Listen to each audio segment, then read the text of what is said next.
Remember, we got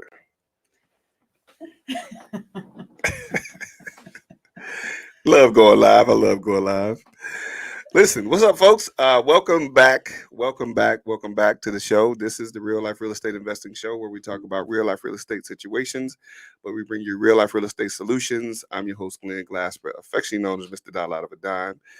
And what's up? How y'all feeling today? This is your co-host, Candace Briggs. Listen, thank you all for tuning in faithfully every week. We appreciate it. And don't forget to let us know your questions as we go through. And don't forget to like, share, and send this to somebody that you think we can help. Let's go. Because we can help everybody. That's it. We can. Everybody can help us too. We need some help too. Yeah, listen, all ears for sure. Definitely. And listen, we can't do this show without talking about our esteemed, distinguished guest, Mr. Frank Iglesias. We're going to get into it a little bit more right after this. Stay tuned.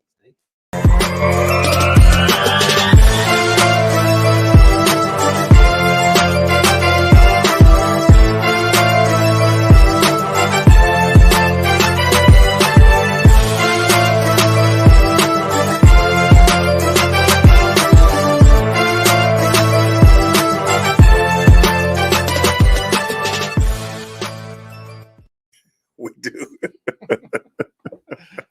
All right, folks, welcome back.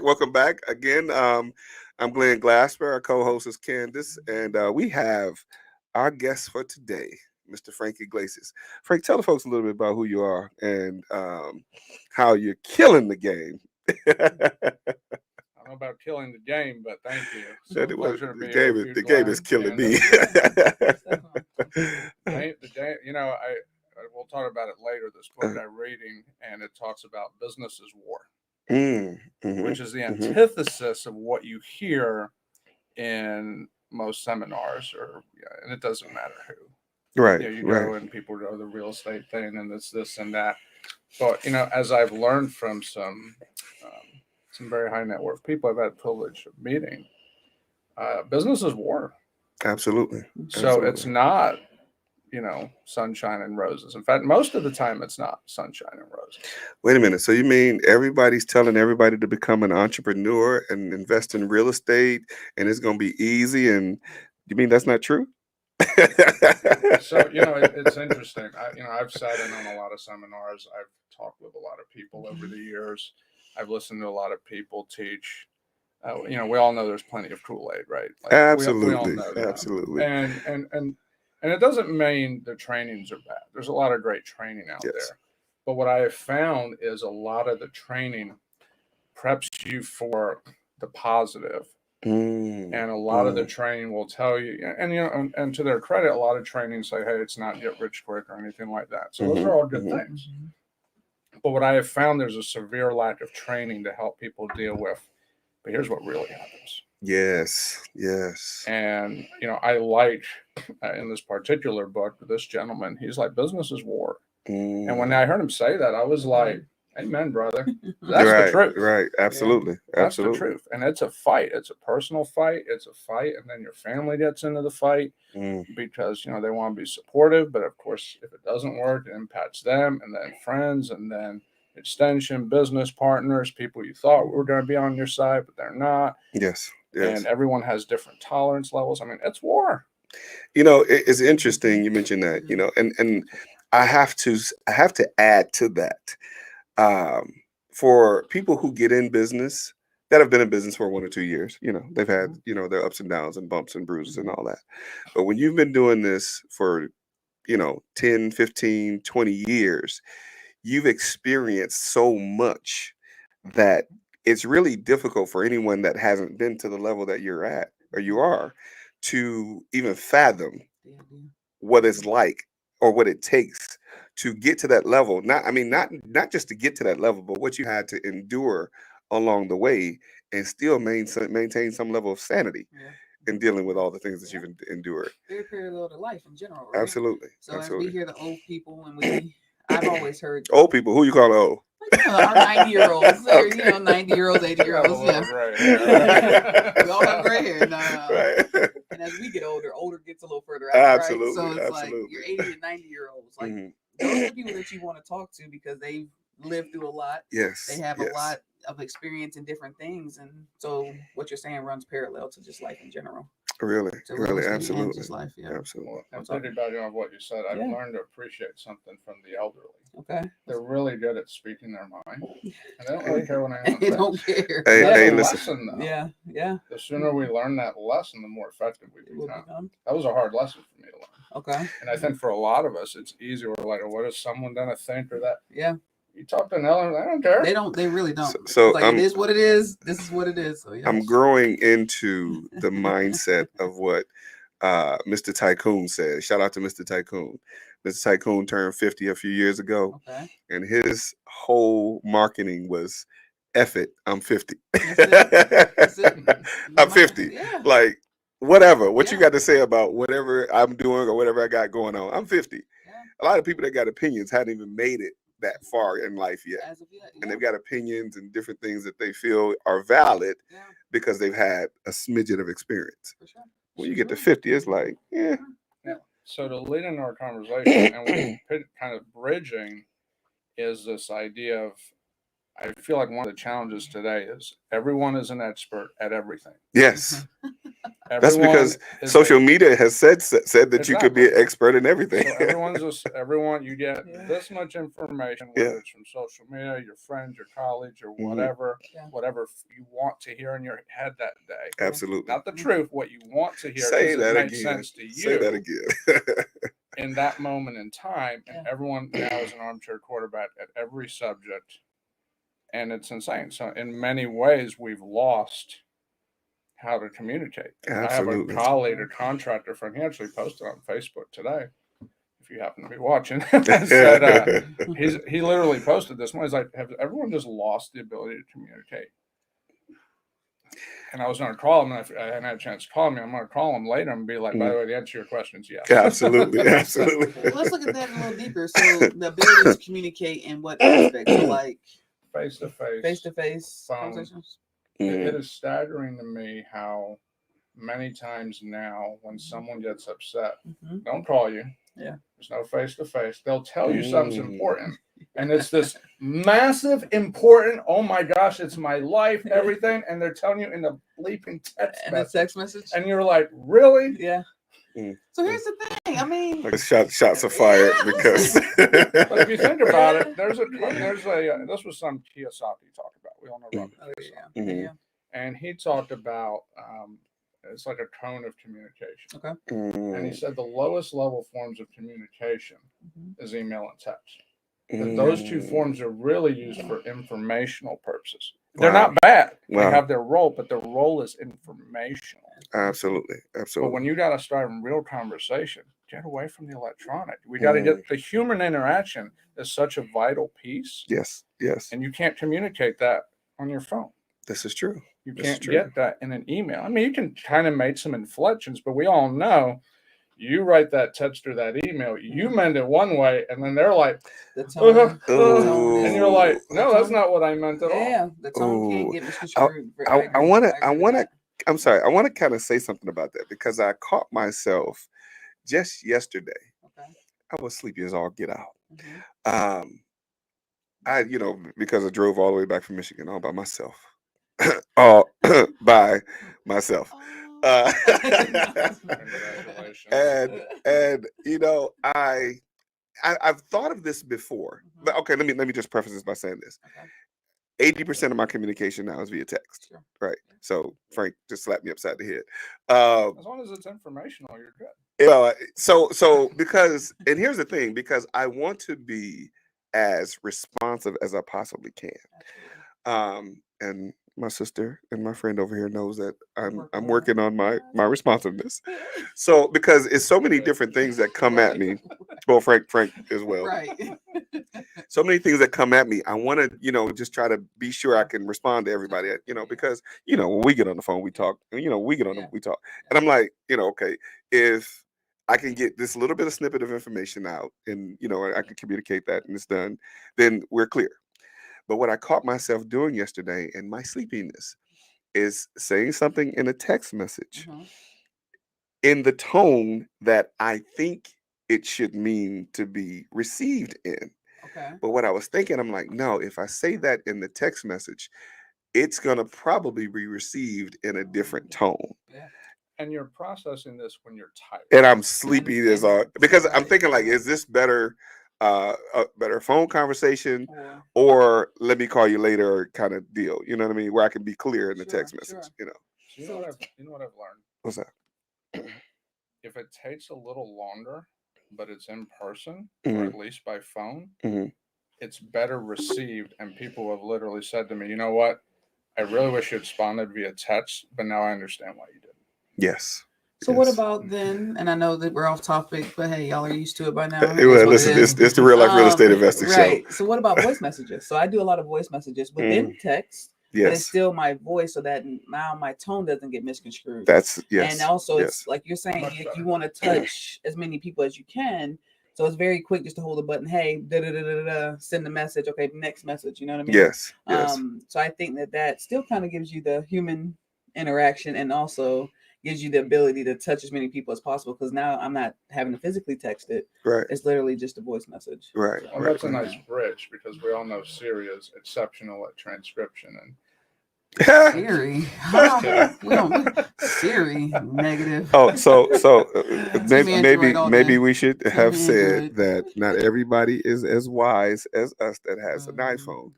There are those regular people. I mean, Siri has extended family. Well, she what is it called? With is it? It's Team Android. It's just that's just what it is. No. Siri has a whole team. So let's get into it. Let's get into it. If So you really Frank, love yourself, you'll go get an Android. oh, wow. If you want, I think it's if you want the lifestyle, you buy So Apple. self-love. If you want the best technology, you're getting Android. See? So you Okay. pick your points. Okay. Let's go. Okay. Exactly. I want the Frank. you know, Frank, you won't be invited back. because he picks both of his iPhones. This was a conversation. We'll stay off subject a little bit more. This was a conversation happening recently. Apple has such a large market share. Mhm. They don't have to release the latest and greatest. So if you Why think do about it, they? Android's got better technology, technically, and we Mhm. all I kind of know agree. that, Agreed. especially Agreed. the left brain engineer types. Mhm. Okay. So, which that was my nature for years. So Okay. I get that. I Yeah, get that. yeah. But Apple, do you think? I mean, do we really think Apple can't do what Android can do? Of course they can. Yes. They don't have to Okay. because they have Okay. such a command of the market. They can trickle out things works to them because they're selling lifestyle Mm. more so than technology. Wow. So for Android to come in, by the way, everything I'm telling you, I learned from someone that's far higher than me. And it's because this subject came up. He's Yeah. like, Android has to sell much higher technology to be competitive. Mm. Okay. So, So, I'll learn more. I can point So in the direction in we're which not going to say the N word on here ever again. But I do want to get I want to get into what you talked about, and you mentioned it a couple times. We're going to get into the show, but I want to you mentioned, and I know most of what you're going to share with us today is relative to your training, your or can I say your new training or your current training that you've had with your new mentors and things like that, because you mentioned a couple times higher level people. So I want you to kind of tell us a little bit more about that a little bit later in the show. Okay. But I just want to make sure we keep that, because I want to talk about how very important it is to think outside of what even at our level what we consider be Yeah. the norm, right? Yeah. When you connect with people that are significantly at a higher level than you, Yeah. things become it makes sense Mhm. a little bit to us because we can conceptualize it, Yeah. but we haven't had the experience Yeah. of being there to even perceive what it is to think that way. Does that make sense? I did. Sure. Yes. Yeah, I yeah. did. So we'll get into that. So what I want to talk about is what's up with this market, Frank? What's going on in the real estate market? Tell us what's happening in Atlanta, and then what you see in real estate in the market as a whole. So starting with Atlanta, as you know, is nothing more than a collection of lots of towns. I actually did a count a few years ago, and it was 77 towns made up Atlanta. Mhm. And we've probably had a okay. few since, so we're probably in the low 80s now, if I had to Wow. guess. Wow. So That's the Atlanta, engineer mind. Right. yeah, well, we were doing the numbers, the Right. data, and it was, this was a few years ago, it was 77 towns. So when you Wow. talk Atlanta, you have 77 answers to that question. Wow. Wow. Okay. And that's not even, and that's just going to the towns. And of course, within the towns, you have micro markets. So, which could be in an urban area, could be street by street. Wow. And even Yeah, in the definitely rural street area, by it could be street, street yeah. by street as Yeah. well. It's just more prevalent in an urban area than Mm. rural. For sure. So, but what we're seeing as a whole is the market has slowed. Are there pockets where things are still flying off the shelf? Yes, but that number is rapidly dwindling. When you look at the data, overall things have slowed down. So, the interest rates, of course, are high, which is driving people to a position of fear. Yeah. People are afraid to pull the trigger. We're trying to sell some properties right now, and that's the number one thing we're running into is people like the property, but they're afraid to move forward, to pull the trigger because of what's going on with the market. Mm. So what I would say is going on the real estate market right now is more fearful than anything. It's a lot of wait and see. We thought earlier this year that, hey, this interest rate thing would settle down, and it's not. It's gone up. And the Fed just had a meeting, I guess it was last week, if I'm not mistaken, and they held serve, which I think kind of was like a right moment briefly. But in that same sentence, they were saying, hey, there's 2 more meetings this year, and they're probably going to raise the rate at least one more time this year. So let's I guess do a comparative analysis, if you will, right? If we're talking about what we now see in the market, right? But because again, we have years of experience, so we've seen different trends. So currently, we see properties on the market a little longer, 30 days. Okay, interest rates are at 8%. Okay. Now, what we've seen over the last few years, interest rates 2%, properties selling before they get listed. That was a blip. Well, that's kind of where I'm going with this. Sorry. So interest rates are very low. Properties flying off the shelf. Can I say shelf? I guess shelf is a reference. I could use it. Flat off, right, flat off the market. And a lot of property, a lot of houses were bought at hundreds of thousands of dollars, in some cases over asking. Yeah. Is that, Candace says it's a blip. So to that reference, and kind of comparatively speaking, is this something that we've seen before? And how different is it if we've seen it before than it is now compared to the markets? Right. We've seen 8% interest rates before. Right. We've seen properties, being sold quickly before. And now we're down to that. Well, if I say down, we're down to a 30-day on the market, or maybe in a 45 or 60-day listing. Is that abnormal, or was what happened recently the abnormal thing? I think what we're seeing right now is we've gotten used to abnormal being Normal. So quickly. Yes. So quickly. A couple of years. If we whip out the history books, and I'm sure we got some people that have done deeper research than we have, but historically, an average time on market is 4 to 6 months. Yes. Historically. So the idea of selling a property in a week, that became a thing heavily in the last decade. Right. Wow. When I started real estate in 2009, that was not a thing. Right. For a normal homeowner. Now, and when I started, the foreclosure game was still ramping up. So of course I didn't even realize what was happening. I'm like, houses 50 grand sounds great. Like I really know. All right, exactly. But so historically, this properties take time to sell, and just people have come in the game within the last decade. This is all they know is this idea of selling a property in a week, 2, and if it took 30 days, And it's like historically that's not normal. We got used to it being normal. We have an entire generation of people now that have never seen the interest rates we have today. Yes, you're absolutely right. Yeah. When I bought my first house, it was before 2000, and the rates were comparable to what they are now. And no one thought about it. Absolutely. It was normal. Absolutely. But there is a key difference.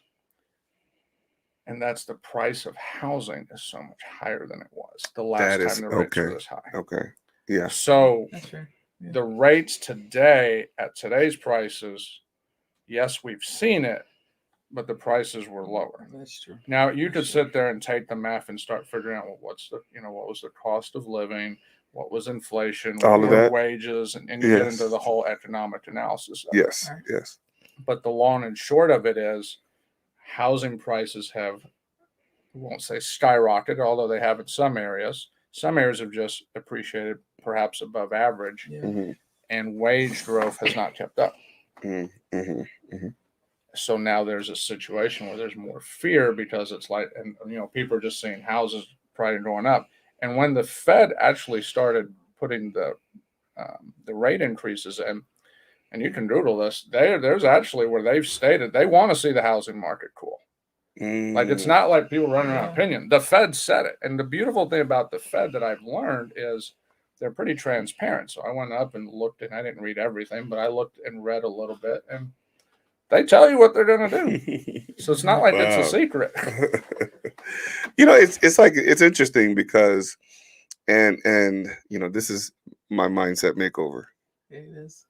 Hashtag mindset makeover. Marketing. Right, I know, right? Right. Shameless plug. I look at the differences, like when you talked about wage differences and things like that, and of course things being different economically.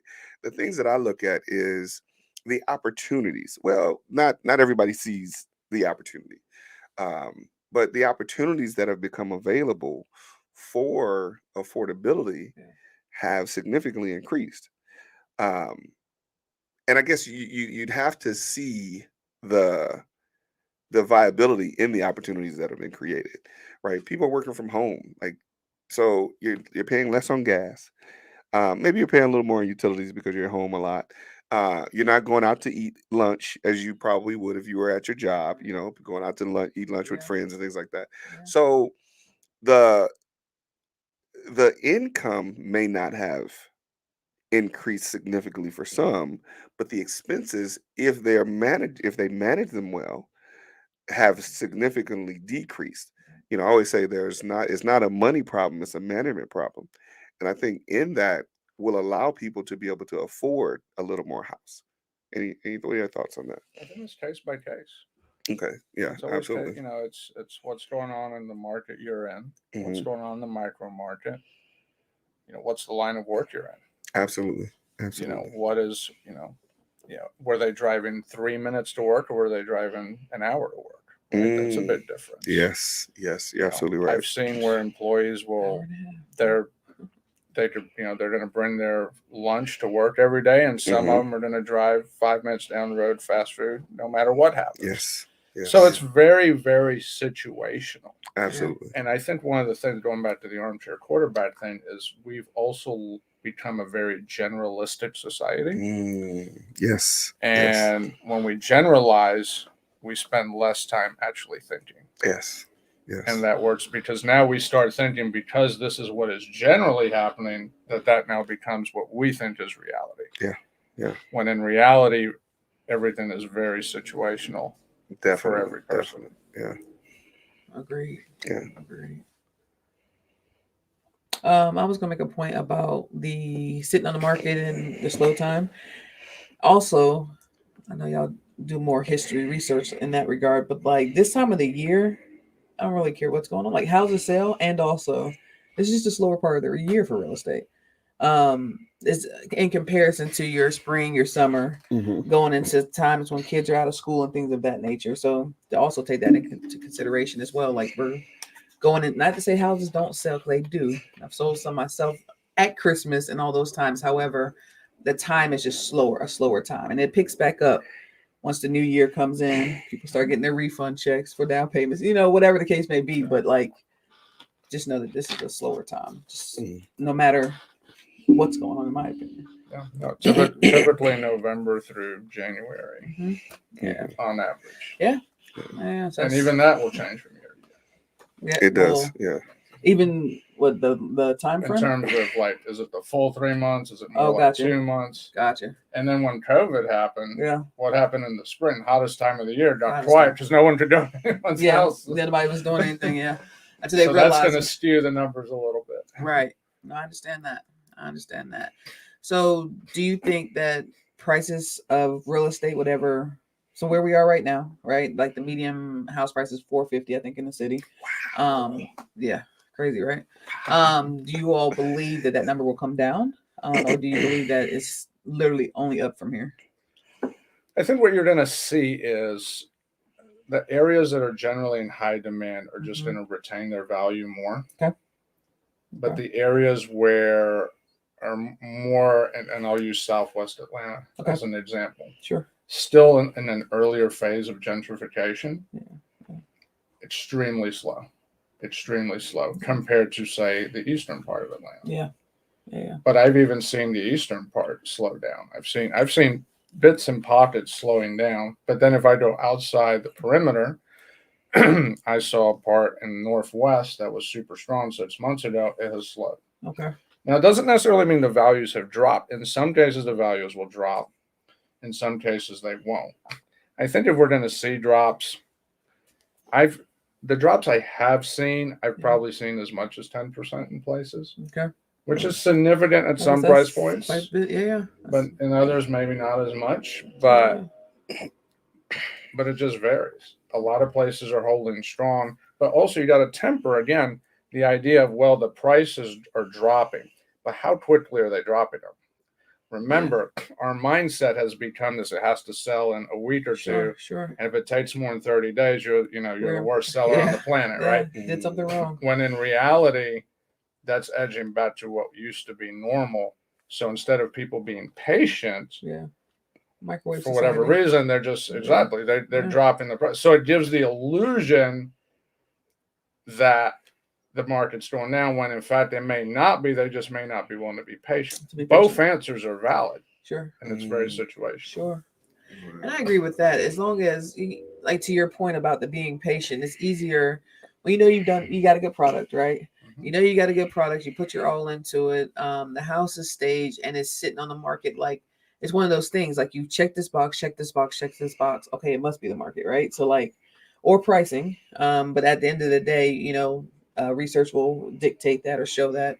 But then it's one of those situations where, if you're in a hurry, the microwave society, like, it's been 3 weeks, automatically drop the price, and that's different. And it's different in that, let's say the house isn't staged, or you didn't do everything, you didn't tighten up the house, right?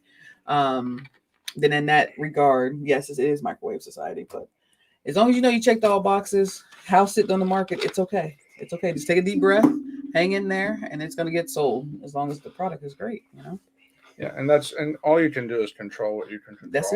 That's it. And then once that's it. I mean, you hit the nail on the head. If you've checked all the boxes, and even the boxes vary from person to person. They do. Because that is true. You can have what you think is just right. That's facts. And then a buyer shows up and they're going to change 10%. They want the other boxes. Yeah. They want the other boxes. They don't like your boxes. Yeah, exactly. Your boxes are wrong, but they have the vision to fix it. Yeah. And they have the ability. You're right about that.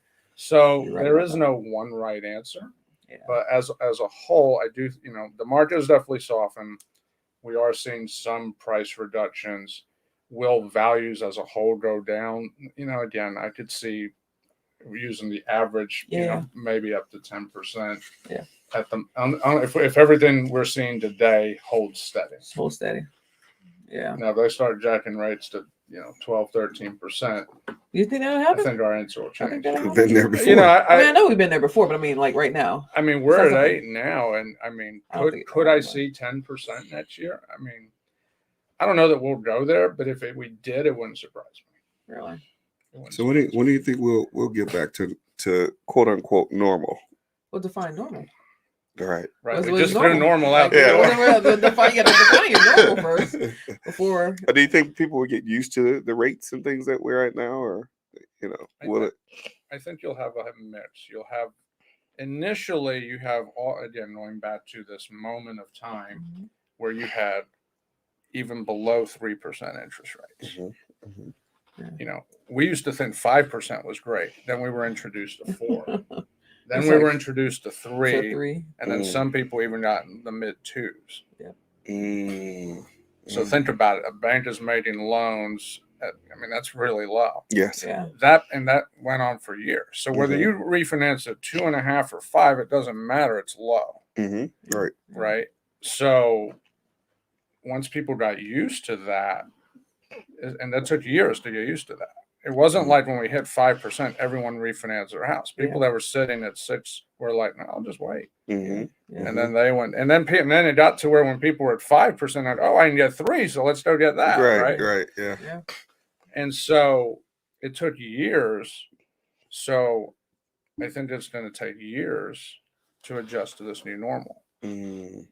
So then the question becomes, will the rates come down before we're fully adjusted to it? Yeah. Mm. And that's the question. We don't know. If you think about it, it's taken, we're well over a year into interest rates going up now. Mm-hmm. Yeah. When they first started going up, again, Fed makes announcement, lenders jack rates up, and it's like, oh no, we're just prepping for where it's going to cap. And that was the words I heard from many lenders back then.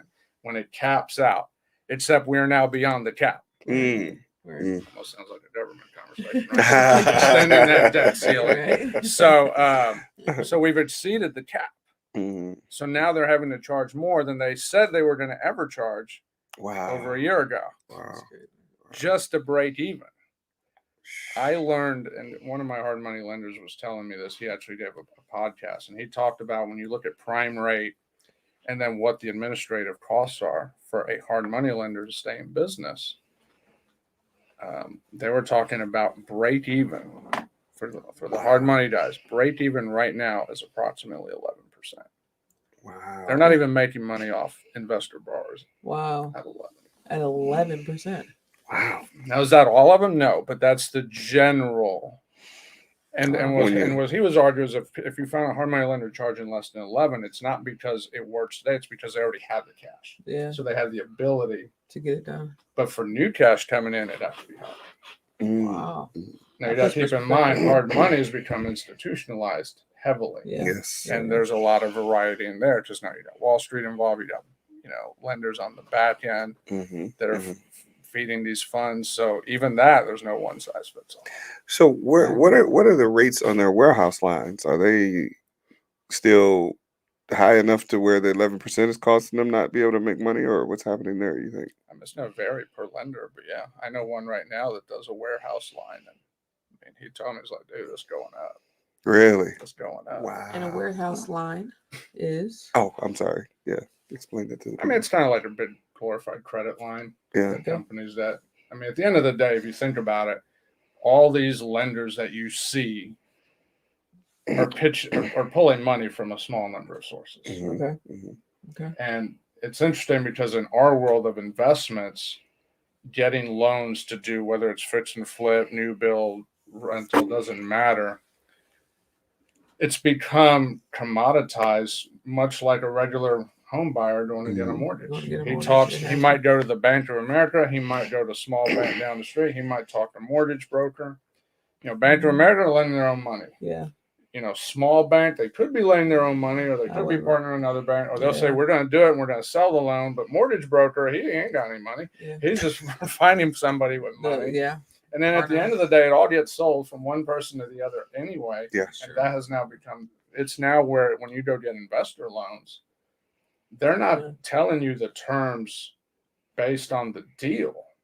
They're giving you the terms based on, we can do this deal, but it has to be structured this way for us to sell it to the next guy. Somebody else. Oh, wow. There's almost no difference anymore. So what he explained, the warehouse line is the person that you're buying the money from is buying the money from someone else. Gotcha. So it's costing you to buy the money from them. So it's costing them to buy the money from whoever they're buying it from to sell it to you. So in comparison to what those rates are, where they make money, it's probably just on points. Generally Just speaking. on points. Generally speaking. Wow. Generally Yeah, speaking. And yeah. again, it's not a one size fits all. Right. But generally speaking, that's what's happening at a high level. That's the beauty of life. Nothing's the one And size and fits all. I want to make sure, and just a little more clarification for the audience of people that may watch this that may not be clear on what we're talking about. Points is the amount, is a percentage point of what it would cost to, what do we say, facilitate the loan, Right. The origination. the origination of the fees. loan. Yeah, origination fees. That's their paycheck. Yeah, basically, yeah. That's The how your broker, loan the officer broker how gets they pay to paid. work. Yeah, the broker gets paid to find you money and facilitate that process, pretty much. Yeah, It's time is money. And it Yeah. takes time. absolutely, Yeah. absolutely. And it's justified, yeah. So those people that say you can do real estate with no money, no credit, tell them that money costs money. It does. And that's the world we live in now. And if you have good credit, it costs you a little less, but it's gonna cost you. Regardless of cost. Real talk, real talk. Buying your private money lenders, yes. No. Yes, exactly, absolutely, absolutely. And here's something else to keep in mind when you look at private capital, because of course people are always like, well, just get private money, it's cheaper. Mm. Yeah. Think about it. With the rates going up, and you look at historically what's been going on in the stock market, Mm-hmm. Mm-hmm. and you look at and you're hearing it more and more about, hey, well, the stock market over a decade, 2 decades, whatever, you can't lose. For a private investor, they got to look at this and go, what's the risk of the market, even if it does this, versus if they're in the right places in the market, the Absolutely. right funds and so forth. For sure. Yeah. So, it just, the conversation has shifted quite a bit. Mhm. And, there's a lot of, and again, going back to the beginning, there's a lot of uncertainty. Mhm. Mhm. And with a lot of uncertainty, it really forces us to stop and think with a longer term picture. Yes. What's the upside? What's the downside? And in many ways, I think it's good that it slows down. I think it's good for us to pause instead of just being in a hurry. Oh, we can do this. And it's easy can be very dangerous. Yeah. That's what I've learned. And it's relative in a lot of situations. However, I mean, just as what you're talking about, the correction becomes necessary, and necessary from so many different facets. But for those of us that are in the trenches that are actually doing this, it becomes necessary for us to be able to learn to see the bigger picture, right? Because we look at them, and we had this conversation. At some point, our margins have to be significantly higher, right? However, if you're doing something from a volume perspective, you can, I guess, inch back on your margins just a little if you're doing volume, right? But when the market starts to correct, you then got to be a little careful on where you're inching back from, even from a volume perspective, because I feel like I'm talking a little more elaborate than people might be able to receive. I'm like, I'm just talking to y'all. Yeah, right.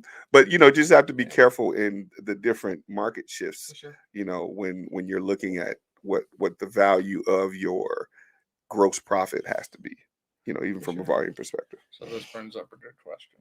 Yes. I'm gonna ask you a question. Okay, good. Yeah. I quit. Anyway. No, Today is Wednesday. Volume? Tomorrow he'll be back. Volume? Tonight. I know that. Right. I know that feeling. It's a 1 hour quitter. Yeah. Right. Yeah. And you cool off. Right? All right, let's do it again. Yep. Boot up. Suit up. Let's go. Quality or volume? Wow. That's a no-brainer. What do you mean? Wow. Well, What do you mean? it Fuck. depends. I need some popcorn. All right. What do you mean? I have to say it depends. I have Oh, to say it depends. Okay. Now, of course, we talk about what level of quality, right? Because quality can be quantitative in a sense. Okay. I would say quality, definitely quality. Over here for a minute. No. I mean, okay. well, because All now different people's perspective of quality is a little different in some cases. So yours, right, Frank? As you're asking from your perspective of quality over. I'm just curious. What do No. you guys say? Well, Not quality every- is certainly the Mhm. first thing. Okay.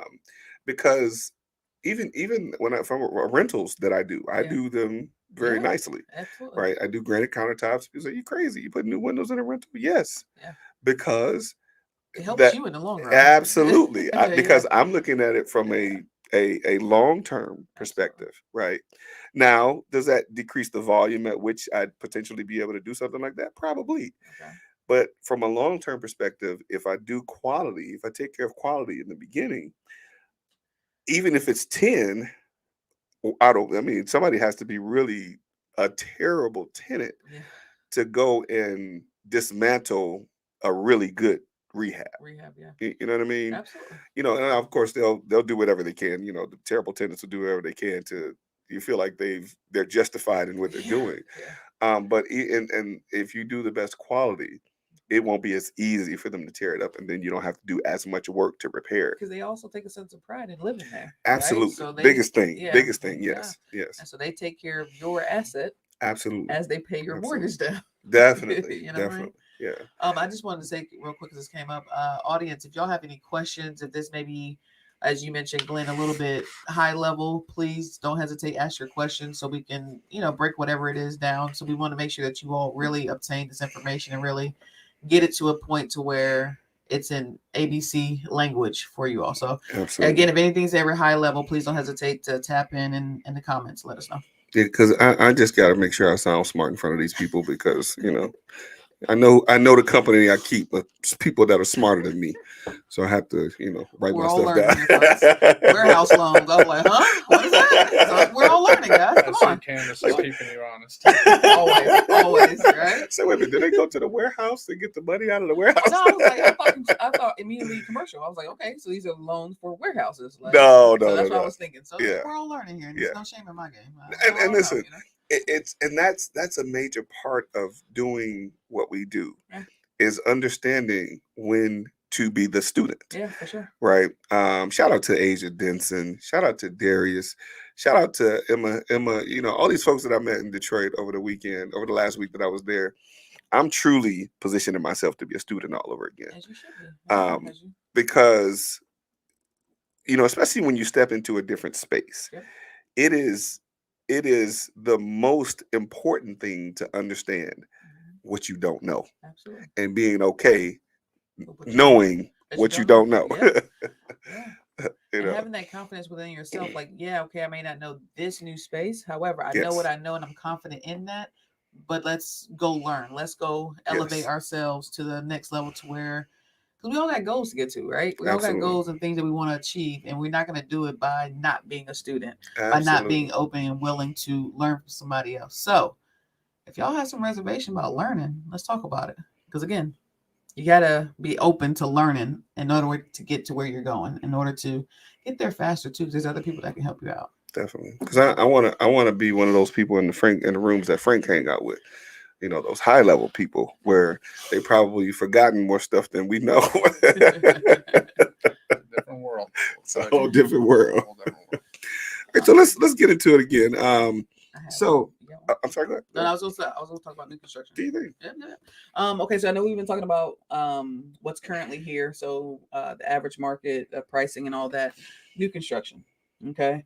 Do you think that now is the time, inexperienced or experienced investor, whatever, do you think now is the time to get in the market to build new construction? What are your thoughts around that? So new construction is a different, you look at it from the outside and you're like, oh, it's just kind of like flipping, but it really isn't. No. It's really a totally different animal. Yes. So if any of y'all say that new construction is like flipping, start all over. Yeah, right.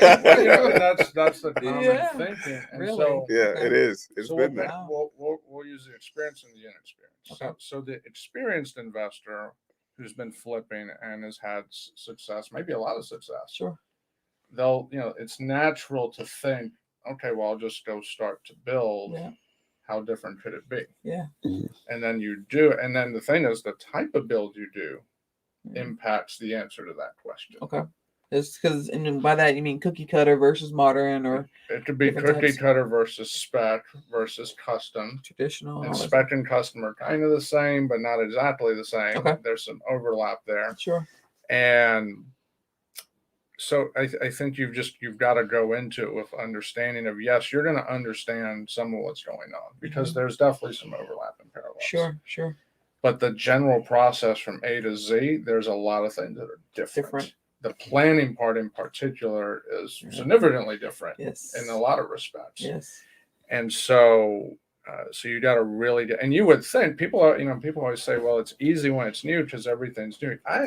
I am blown away at how many things you can screw up with a house that's brand new. Yeah. You can screw it up just as easily as a rehab. Really? Okay. It's not hard to do. In fact, it's downright easy because it's not about the construction. I've learned it's about the planning. Okay. The prep and the planning when you're going new is very important. Absolutely. That is, touch on that a little bit. So what does that planning period look like? Are you saying you get your piece of land under contract and in a month you're ready to build, or is it, what's your process? So 2 pieces of that question. The Okay. first part is to even buy the land. What is the finished product going to be? How much is it going to cost? Yep. And then what is it worth? And then first you got to start with what's it going to be worth. For sure. And you reverse engineer from there. For sure. So people say, like, for example, you should buy land no more than 10, 15, 5, 20%. I've heard all those answers. Yeah. Which one's right? The answer is all of them. Okay. Because it's not the percentage of the land, it's what is the end product going to be? For sure. And you reverse engineer from there. Okay. If you can make it work with 20, great. If it has to be 5%, great. I've seen where people have sent me land deals, and I'm like, you'd have to pay me to buy it to make the numbers work. Because you start with the end in mind and you reverse engineer. For sure. So it just depends. Okay. Then as far as the planning goes, I mean, this is like a whole seminar, but in a nutshell, the biggest piece I've found is quality plans matter. Yep. And just as you pay an architect a lot of money does not mean you're getting quality plans. Okay. You might get quality plans. You might also get crap. I've experienced both. Okay. Wow. So it's not about what you spend. Do you have the right person for that job? So how do you know you got the right person? That's why you need a coach. Gotcha. You need someone that's walked that road successfully before you to tell you what to look for. So when you're looking at, because if you take the mentality of I'm just going to buy plans and I'm going to give it to my GC and let him figure it out, you may as well just pull out your credit cards, stick them outside, and say free donations. Just go ahead. That's exactly what's about to happen to you. Absolutely. So you don't have to be a plan expert, but it will pay dividends to take some time and actually study what you're learning. Absolutely. And everything we just said is for the experienced people. I quit. Now, if you're give him 30 minutes. Give him 30 minutes. 30 He'll be minutes. back, guys. He'll be back. You can't get out. Nope. He's not going anywhere. If you're 30 minutes. inexperienced and you haven't done new construction, my advice is simple. A, don't do it. It's not the place to start. Or B, if you insist on doing it, partner with someone with the experience. I agree with that. And then understand that whatever you're asked to do, just do it because you're hanging out with the experienced person. And I would add to that, yes, or possibly whatever you're asked to do, just do it, but understand what you're doing. Because from my perspective, and I'm actually getting started in new construction myself, and so I don't want to just go along with just saying yes, you know what I mean? So I definitely want to understand the process. So yes, understand what you're doing, what you're being asked to do, and why does it make sense to do it, just for education purposes as well, because we don't want to go through this process and at the end of it be like, oh, now what did I just do? And then now you've wasted 6-9 months of your life trying to figure out what you just did. So from the beginning, however you want to say it, always understand what you're doing in every step of the process. Your partner becomes your coach. Yeah. Wow. So we got to definitely get into the coaching conversation. But one thing is, and this is something that I am kind of working into now. Like, we've heard that real estate is local, right? How much of an impact do you think that the locality of the market is today? I don't even say local anymore. I say hyper local. Hyper local, really? Yeah, that's my word. Because you mentioned block by block earlier. Is that what you're talking about? Yeah, it is. I have seen where just one detail on a house in a great area will impact the sale. Okay. There's nothing wrong with the house. The house Right. could be fantastic, but just the setting. I've grown to really appreciate the phrase location, location, location Really? to a much higher degree than I did in the past. Explain that. So, well, it's time we got. Right. Well, it looks like we're gonna have some extra time today anyway. So So the short version is, you can look at a property, for example, and you look at the comparables, and it makes sense. This should be a good deal. It should work. Right. But maybe it's set up on a hill. Okay. Whereas most of the surrounding properties are more level. Okay. And you might have 3 or 4 houses up on a slope. So now you're the exception. The school's great, neighborhood's great. You price it right, quality of finish. Your quality of finish might be better. But because you're sitting on a hill, makes a and huge everybody difference. else is level, or close to level, to where it's like you call it a slope versus a hill, then that can negatively impact your sale. Ask me how I know. I was about to say, both got experience on that one. Absolutely, absolutely. So one thing I learned early on is, like, if I was to buy a house and it has a front-facing garage, if that driveway doesn't do this, level out for at least the length of a car, preferably more, before you get the garage, I won't touch it. Wow. Because think about it, you're backing out, and the first thing you're doing is sloping down. Going down. I've learned that's a big negative to the value. Right. And that's I just gave you a very elementary example. But the point is, you can be in a great market with the wrong house. Wow. That's the thing. And that's going to impact you. And you've got to, and you may not see that just looking at comps. So that means you're going to start investing in Detroit with me, right? I don't know. It's pretty cold up there. Right. So you're trying to say everything's flat? For the most part. Yeah. For the most part. Yeah. So, and now the default thinking is flat is good, right? We all tend to think flat is good. Here's the problem with flat. What happens when you have heavy rain?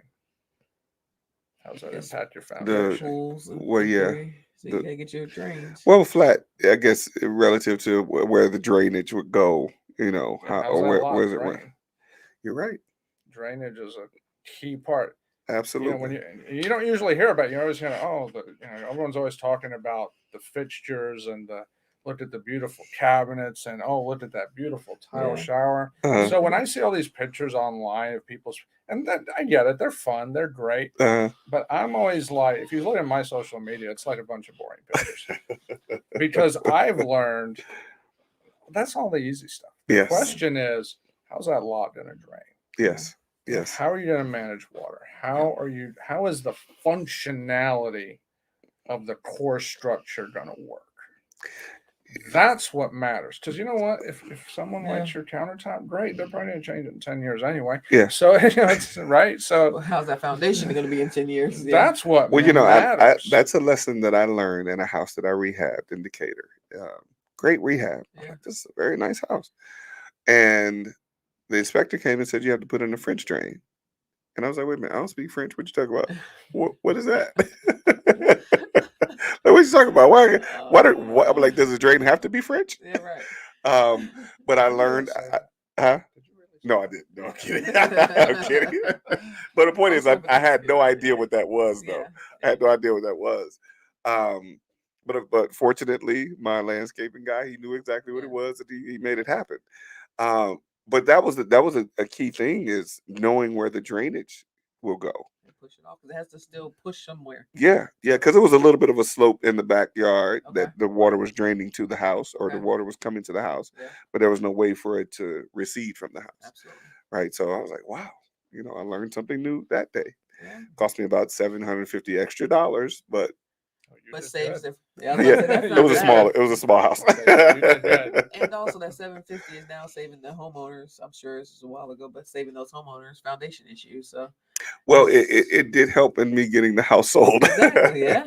But this Yeah. is one just to the point that we were talking about the market earlier. This is one of those houses that was on the market for 9 months. Gotcha. It's no big deal for Didn't me. think nothing of it. Yeah. At the 9th month, it was a little bit of a like, wait a minute, now what's happening? What's going on here? And that was, I think I mentioned that to Staging. you. That's the one I meant. That's the one where they said, well, why don't you just go ahead and stage it? Stage it, yeah. And after 9 months of it being on the market, maybe 5, 10 showings over 9 months. Wow. The weekend that I staged it on Thursday and relisted on Friday. At multiple offers, ready to pay cash. Wow. So I was like, wow. Staging is important. Yeah. Staging Yeah. is very important. It's, I think we've talked about it before on the show. Like one of the things that we learn, just put in your budget. Like when you're doing your scope of work and all that, put staging in there because people will come in the house and yes, your countertops are nice. Yes, your floors are nice. However, to have that visual, what this room can be used for in this room, I mean, it literally sells the house. Like your work is good, yes, and also staging will sell your house. I see it. So yeah. What, you got a question? Yeah. Yeah, go ahead. Well, I know we've talked new construction. We haven't talked a whole lot about flipping. But flipping is usually the thing that gets the most attention. Yeah. And the buy and hold market is still also a strong segment of real estate.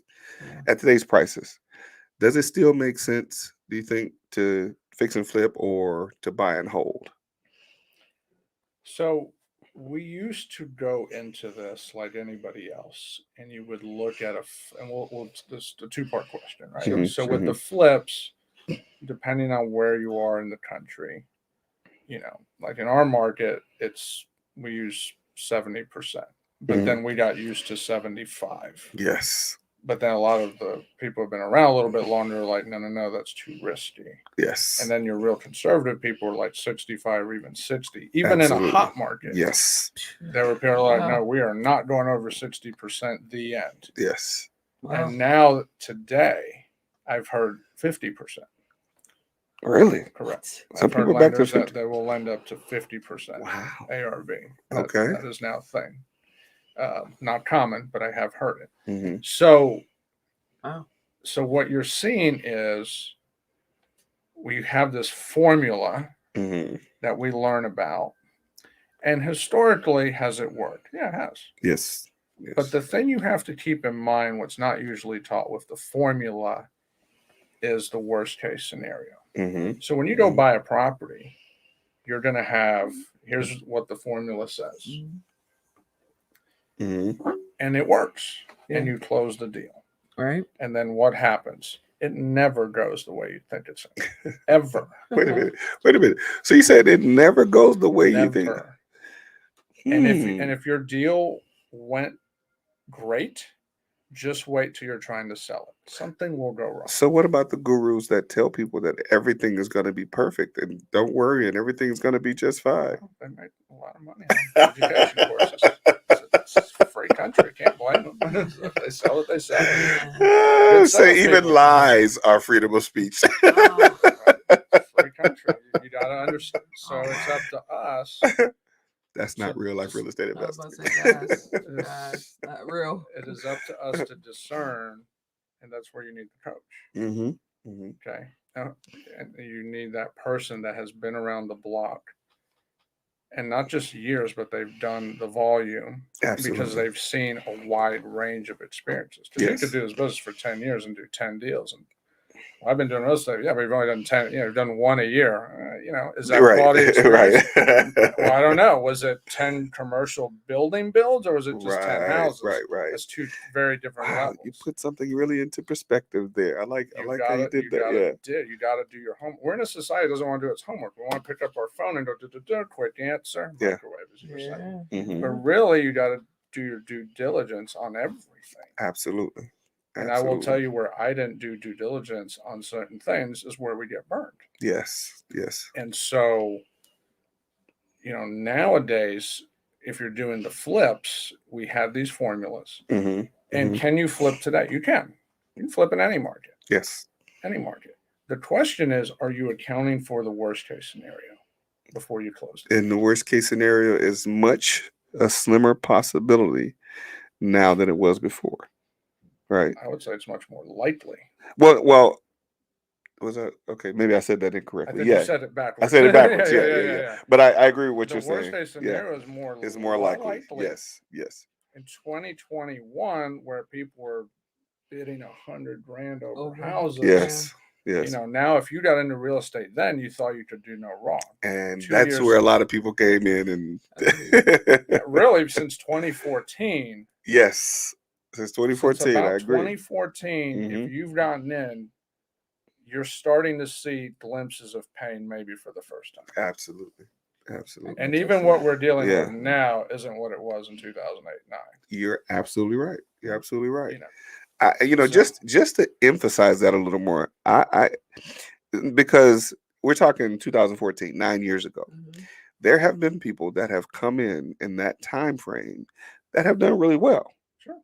But Yeah. as you mentioned, they haven't experienced any pain because they haven't experienced a really like this is not a 2008 or 2009 type of No, situation we're not even experiencing now, close. right? Not even But close. there are some that are experiencing the pain as if it were similar to that, Yeah. right? Um, we actually have a reference point of that, right? You said you've been doing it since 2000. We started in 08. Okay, Yeah. but I mean, you started in the crux of the craziness. We didn't even know what pain. I mean, Exactly. so we didn't. It took us 2 or 3 years to realize what was going on. Wow. And by wow. around 2011, we're like, this is really, really bad. Yeah. Like it's Yeah. really, really bad. Yeah. We just didn't know what we didn't know. But so when you go back to can you flip today? You can, Mhm. but you got to do the worst case numbers. And you got to ask yourself, does the deal make sense in the worst case? And then you got to tell yourself, whatever you think the worst case is, step it down a notch. Mhm. Mhm. And let the data tell you what the worst case is. Absolutely. Like use the data that's out there. Mhm. So if you Mhm. see 3 comparables that sold for, you know, X, and you've got the one that sold for Y, and you look at it and it doesn't look too much different from the 3 X's. Now you may not know all the details. You could call the realtor and see what happened, yada yada. Mhm. But the Mhm. reality is I'm going to look at that Y and be like, does my deal work at Y? Absolutely. Because if my Absolutely. deal doesn't work at Y, That you know, makes sense to he do it, might yeah. be the outlier of the comps, Yes. Yes. but you might be the next outlier. Absolutely. Absolutely. And And be so prepared to take the hit with that. Yeah. If it comes. Yeah. you got to know that. Now, when you switch over to rentals, you have it's a different formula, Mhm. Mhm. and then you got to decide what is your rate of return you're looking for. Mhm. Mhm. And that has become a very colored world because when the hedge funds came in, that rate of return got a lot lower. Right. Right. But then and I love wholesalers, but there's a lot of wholesalers that pitch rentals and have been for years now, where your cap rates are single digit. Very, very common because they're used to that buyer Mhm. that's Wall Street capital, or Yes. even worse, the Yes. iBuyers, Yes. which, you know, that's, and again, you know, to each their own, right? Mhm. Yeah. Mhm. And so if it, you know, if 5% rate of return works Mhm. for that big buyer that's got billions behind them, Mhm. God bless them, right? No problem. God bless So them. you wouldn't take a 5% in the best location? That's gonna On a appreciate it. single family home, no. Uh-huh. Now here's the thing. So then you bring up the next point is, do you want to take a chance on the appreciation? What location? If You the know, rate of yeah. return, so now you're, you know, but Yeah. see how that colors the conversation. So it's like, Yeah. okay, where is my comfort zone? Where's the tolerance for risk for, okay, if I'm going to get a lesser return, and we've even heard people talk about negative cash flow. Does negative cash flow make sense if Well, the appreciation potential is there, what's coming's there, you know the roadmap for the area. right. Right. So if the area is going to do this because of what's coming, you know, now you're assessing a little bit of the bigger market. Absolutely. But then you also have to keep in mind, if I'm going to play that game Yeah. of a lower rate of return, even to the point of negative cash flow or small cash flow, you have 2 things to consider. One, how am I going to handle costs if something goes wrong in the interim? And then 2, what's your exit if that rate or growth rate you were counting on stops? Didn't happen, yeah. Remember when COVID hit, what did they say? Are you an essential business? Well, if you were an essential business and you didn't have plan B, what happened? A lot of people went out. That was it. They were done. Yeah. So it's not a right or wrong. It's looking at the deals from a position of what's my worst case. Yes. And really ask yourself, what is the worst case is not, oh, I make a little less money. The worst case is if all hell breaks loose, what are we going to do? Right. Am I prepared for that? Absolutely. Wow. You got anything else? No. I was going to ask you if we had any questions. No, nothing has come in just yet. Okay. But I do want to get into talking a little bit more about coaching, right? As we wrap up. I'm gonna ask a sort of a rhetorical question if you'll answer it though. How important is coaching? And the second part of that, and of course we'll kind of add on to it a little bit. How important is coaching, and at what level do you think a person should be to look for significantly higher coaching? So should a newbie look for a slightly inexperienced person or a significantly inexperienced person, and should an experienced person look for someone that's highly experienced? And if so, what level of experience do you think? Okay, that's a good question. Mhm. So, first of all, I think coaching is essential. It should be a line item on your budget. Absolutely. I will never do business again without coaching, because when I didn't have coaching, that's when all the mistakes happened. Yes, indeed. And when you make mistakes because you don't have that person saying, don't do this or don't structure it that way or whatever, and those mistakes happen, those mistakes can take years to clean up. Yes. And you don't even know because, and in real estate, you don't even know how many years because you can't control what's happening tomorrow. Yeah. And so all of a sudden you're having to do all these pivots that you didn't even know existed. So to me, coaching is critical. I tell people, if you're in real estate and let's say they don't go buy a course and the course is 10, 20, 50, whatever they're charging these days. Okay. What kind of coaching are they going to give you? It has to be part of the package. If you don't and you're like, I'm going to win it, God bless you, good luck, I'll see you at the sadness aisle, right? So I've seen so many stories where people, where it just didn't work out. And we've had those experiences where it just didn't work. And almost without fail, they didn't have that person that said, XYZ, do this, don't do this, and here's why, and walk you through an understanding the risks and all those things. So I think there's no way I would do business without coaching. I have multiple coaches now. Absolutely. I think it's a line item on your involvement in this business. But Frank, you're an experienced guy. You're a very smart guy. Why do you think it's still important for you to have coaching? Oh, we answered it earlier, because you're never not a student. Absolutely. You're never not. Like, if you think you're going to reach a point where you're an expert, you've already lost. Absolutely. You're never like, we've done this for 15 years, and I'm convinced that I don't know anything. And listen. And I know a lot. Right. But you realize, in the world of real estate and beyond that, business, I mean, what we're doing is very small. Really, at the end of the day. My God.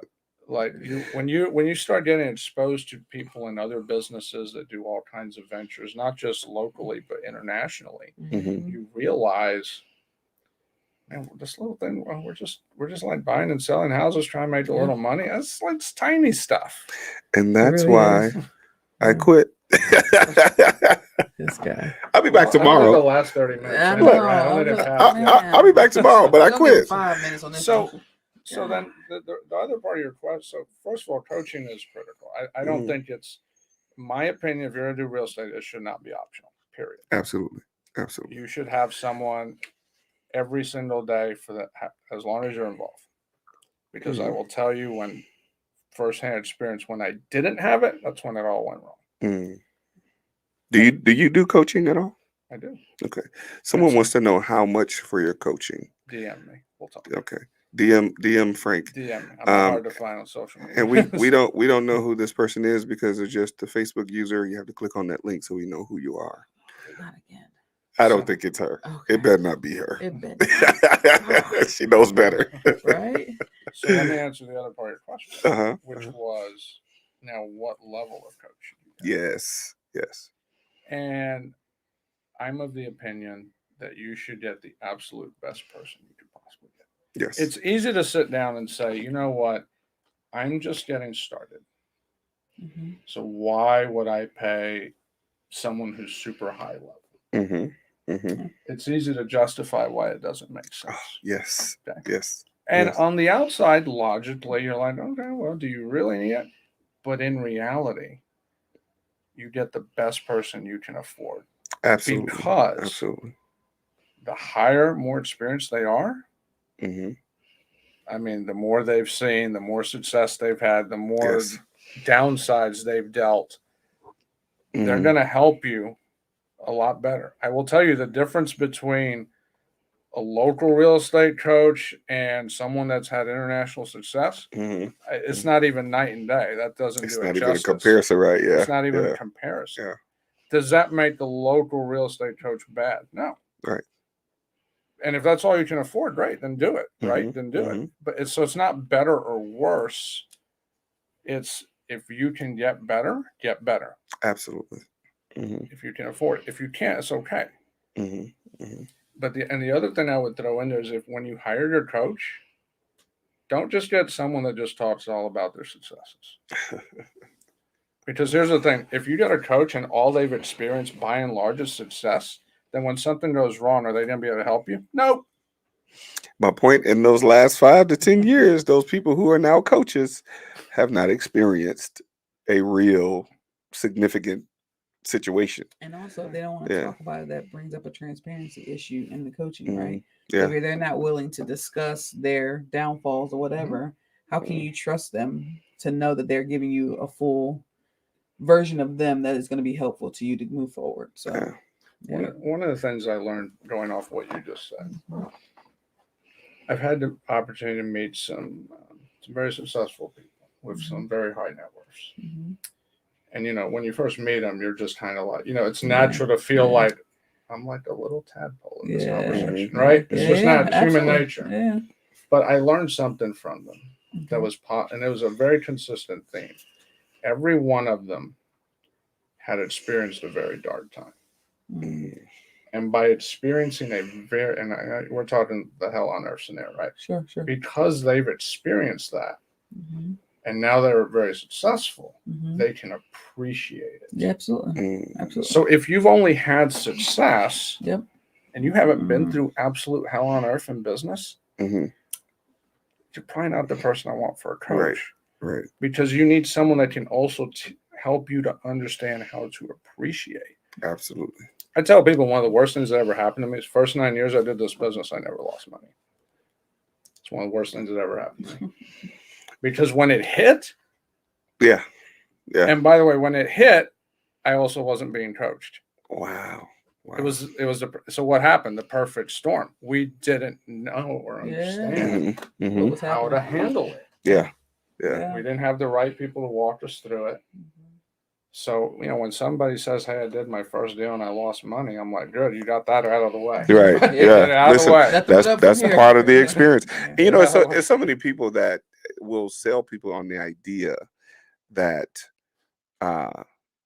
they've never lost money in real estate. And I'll say, it becomes a scenario of if you didn't, great. But what did you learn from that even? Right? If you didn't lose money, is that, as you mentioned, of course it's a win of sorts, but right, what was the lesson that you learned, or what was the formula that you used to not lose money? And is your formula or your structure strong enough to the point where if it became a situation that you did lose money, you could recover quickly? right?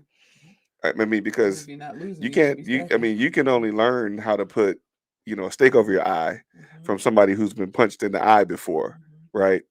So if I say to you, put a stake over your eye because you've been punched in the eye and I've never been punched before, how do I really know that that's going to work? Yeah, right. I'm just putting a cold stick in my That's eye. what they say. Yeah. But how can I tell you that if Right. that it hasn't been my experience? Yeah. You know what I mean? Well, failure's the best teacher. Absolutely. Failure's the Absolutely. best teacher. And you just have to remember, and this is something I tell people, it's a good way to get people fired up, by the way. So I'm not necessarily advocating this. Oh.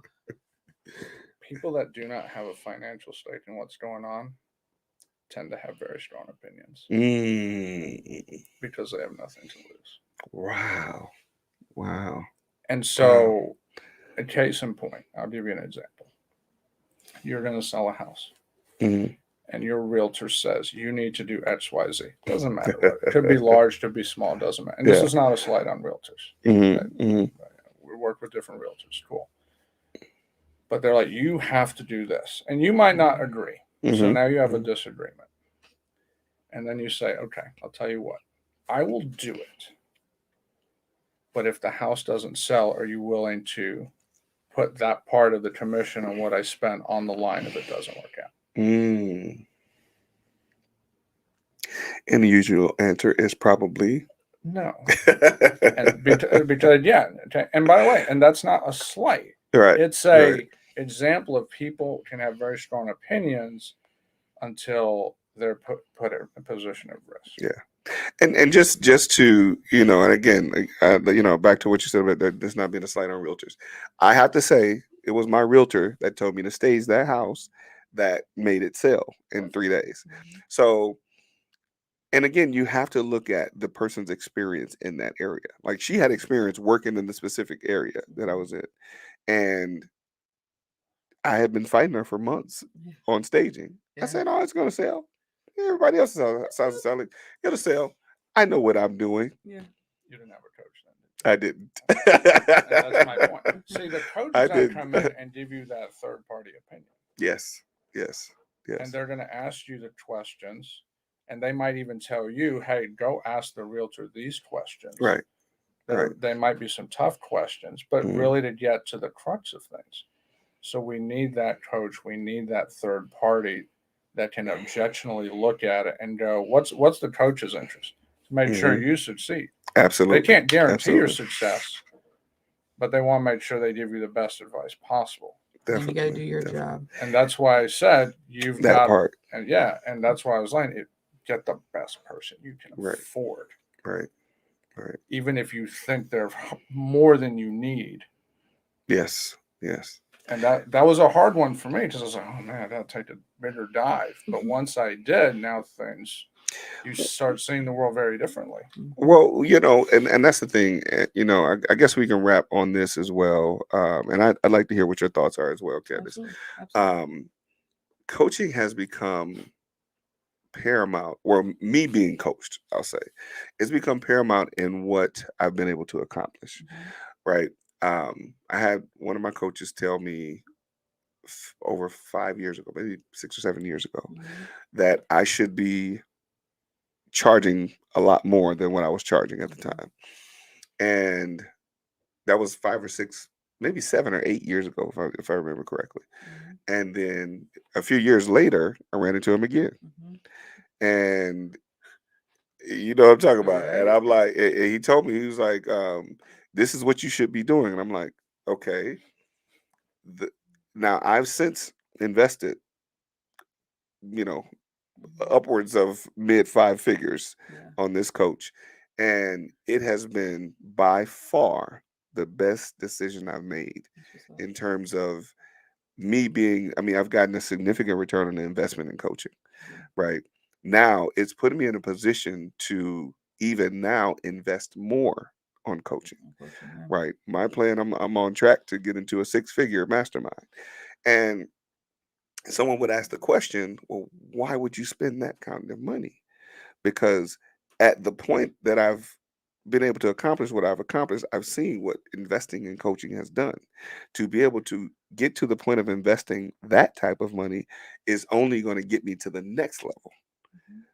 When you're talking about having conversations with high net worth individuals, it becomes significantly, extremely valuable if my goal is to not just be in the mix Yeah. of what is it, uh, uh, uh, the koi pool, I guess, where we all think we're big fish, Yeah, until. but it's a really small pond. Right. So, Right. and there's so many of us that are bumping into one another that have this idea of being a big fish. Yeah. We don't do what we can to get into the pool out of the koi pond, because then you're really exposed at And being vulnerable. a small Yeah. tadpole, Yeah. right? But even in that, I'm probably preaching too long here. I'm gonna wrap this up. But even in that, if you can appreciate the significant benefits of growth, being the smallest fish in some cases is the most beneficial, because it can only help you continue to grow. Absolutely. Absolutely. Two Yeah. points I'll make really quickly. One being, my mom always told me growing up, if you're the smartest one in your Oh, circle, boom. you're Yeah. out of it. So in I've your had to koi change my fish, circle a couple times. yeah, Yeah. in your koi pond example, yeah, it looks cool because we're all in the same field. But then wait a Absolutely. minute, nobody's sharpening anybody. Boom. So the minute that you step out, yes, it's uncomfortable. Yes, you're vulnerable. Yes, Mhm. all these things, and also that's where the growth happens, right? Absolutely. So definitely get out of the koi pond in your example, and also get. And this, I'm not saying leave your friends. I'm not saying that, but if you want to truly grow, and there's no sharpening of each other, and especially yourself, like, it's okay to go to other circles. It's okay to Hmm. expand and to get there. And then also with the investment, it's a mindset shift, and that you're making Hmm. the investment into, no matter the dollar amount, it's an investment into your future and where you're trying to go. It's Right. not spending the money to get this person. No, I'm making this investment that will make a return to myself and my business. So it's a mindset change there as well. Those are my 2 points. And get over, and this one last thing, get over the amount, Yeah, right? that part too. The amount is only the the stepping stone for you to get beyond where you are, Mhm. right? Um, I'm gonna leave that right there. Anything you have before we go, sir? That I have. Yes. Well, how much time we got? I got plenty. So, no, yeah, I like what Candace was saying. Is the whole idea of just it's not what it costs.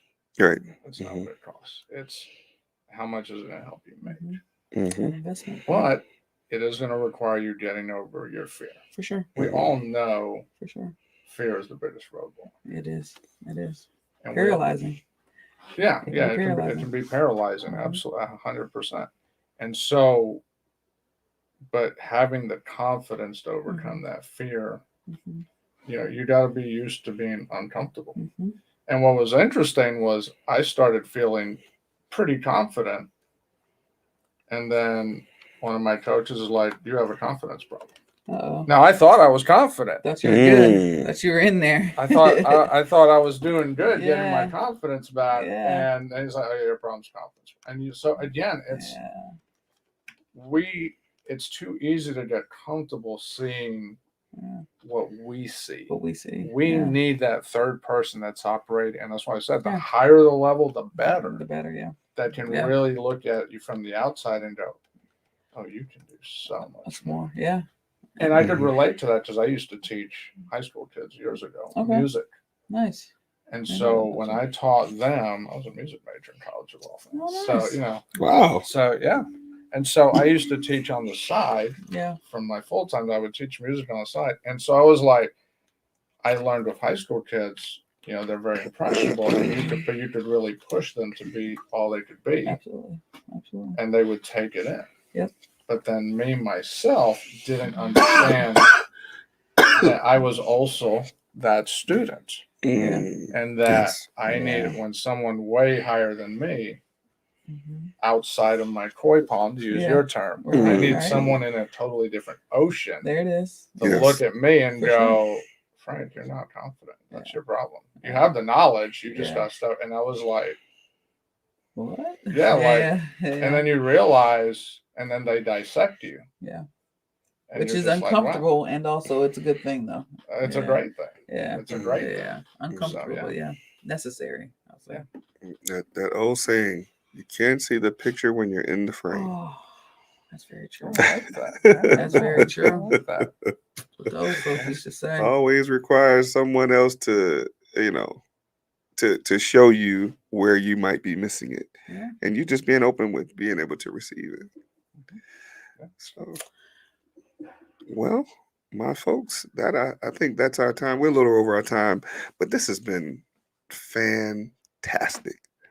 This has been fantastic. I had a great time today. I learned a whole lot. Yeah.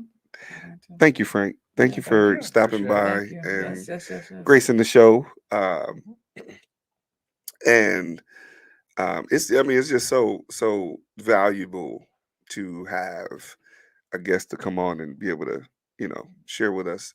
Even look, I got to start looking for some new coaches for the new venture that I'm taking on. And Frank, you're gonna be on that list of people that I consult. But that's our show. I mean, you got anything before we go? No. Again, guys, please don't hesitate to reach out. If there was anything that was too high level, I just want to reiterate the fact of just letting us know, sending a message, send us a DM, whatever the case may be. We're here to help, and just want to make sure that you all grab everything that we're saying and really understand what we're saying. That's it. Yes, definitely reach out if you need help. Send us a DM. Put it in the comments. We will reply and get back to you. Yeah. All right. And before we sign off real quick, again, we got Nine Tail Productions. Shout out to Nine Tail Productions in the house.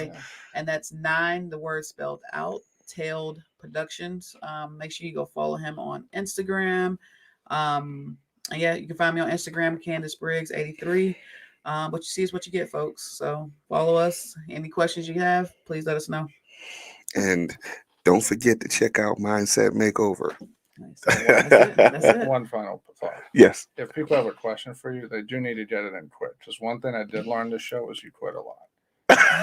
So you got to get it in before he quits. Oh no! You don't want to get it in the in between. That's You it. might miss the time. Listen, Good point, Frank. Get your question in quick. Because quit on you. I'm gonna quit in the hour, but I'll be back in 45 minutes. That's it. You need a quick answer, Like, get it in, what- or it might be a little while. What's the book say? Yeah, I got mind control over y'all. Right. I quit for 30 minutes. Right. But when I'm ready, I get started again. Debo. Let's get it. All right, folks, this has been the Real Life Real Estate Investing Show, where we talk about real life real estate situations, where we bring you real life real estate solutions. Thank y'all for tuning in, and we look forward to seeing you next week. Next week. Let's go. All right.